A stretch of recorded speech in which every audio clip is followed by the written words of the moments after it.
Hi everyone.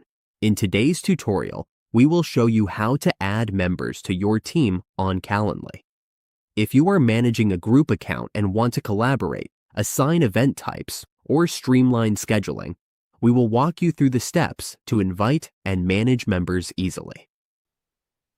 Let's get started. From the Calendly dashboard, we will head to the Admin Center. To get there, just click the option in the lower left corner of your page. Once you're inside, go to the dashboard, as shown here. To invite a teammate, simply click the Invite option. From here, we will go to Add Events. This is where you create a group and enter your team members' email addresses. Go ahead and type in the emails, and once you are done, move on to the next step. Now, we will set the roles. Choose a role for each member, either user or admin. For example, we will set this person as an admin. Then we will add another member by clicking the Add option, and we will set their role as a user.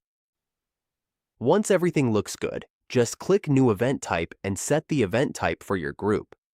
When you are ready, click Send Invitations. After that, your teammates will need to verify the code sent to them. And that's it. We have successfully added members to your Calendly account. Now your team can collaborate, manage bookings, and stay organized with ease.